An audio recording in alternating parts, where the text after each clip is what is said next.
Hi, I'm Peter Gould from the Intervale Group, and this is Deconstructing a Greenscreen Shoot. I'm Alejandra Menendez. I live in... We've had a few requests from clients to show the green screen process in stages, and this seemed like a pretty good project to use to do it. In this case, we were in Copenhagen, Denmark, to shoot coverage of a large conference. And most of our time was devoted to the multi-camera coverage in the big conference room. But the thought was, because there are people here from all over the world, can we shoot some interviews and cut those together into an additional product for this client? And the challenge was, how do you show the fact that these are in fact people from all over the world if you're just shooting in a hotel room? So we decided to shoot on green screen and place each speaker in an environment that was representative of their home country.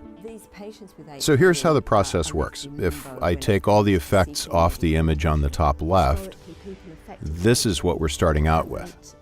And if you look down at the bottom of your screen, you can see what the actual work environment looks like. And I just had to cope with it and live through them. And here it is again with all the lights on and all ready for a guest to be seated. My studies, and so had to give up a further degree that I had been pursuing. And also, let's back the music and the effects off for a minute and start with just the interview dialogue itself. Everyone with HAE, for every attack that needs treatment, is actually relatively small. Really pretty basic.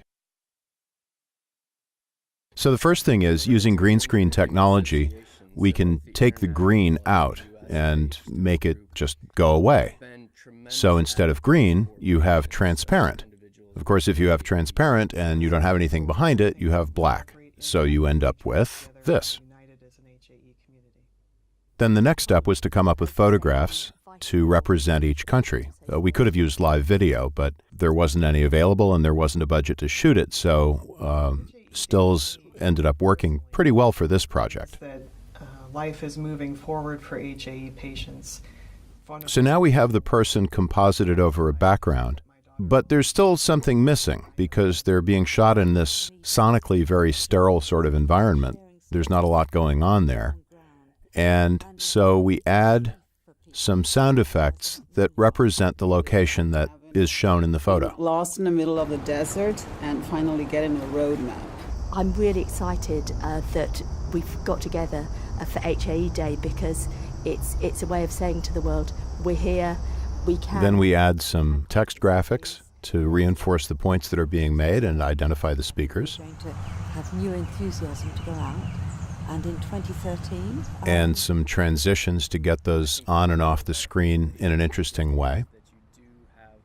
In this case, we're using a sort of sparkling effect to lead the graphic into place. They can go out and sort of spread the word, if you will. To me... And then we add sound effects to the transitions to help motivate them a little bit.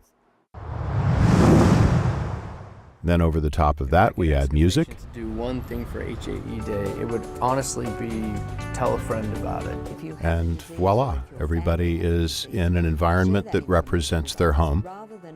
But in truth, all the interviews were conducted in the same place over a very brief time. And because it can be done, it must be done. So if this gives you any ideas you'd like to discuss, well, go to our contact page and either drop us an email or give us a call. That these patients deserve treatment for all their attacks, not just for those life-threatening and very severe attacks. And in my opinion, we need access to all those medications. So using the tools that we now have in our toolkit, I think physicians and researchers have to learn how to best tailor treatment for each individual based on their situation and their symptoms. So our big challenge for the future is to get access for everyone to treatment, and that's what we'll be focusing on in the next year. Raising awareness of this condition in the medical community is really one of the top priorities that we have. With new medications, with new advances in science, with the research that we hope to do in the future, I'm hoping HAE will simply become a memory.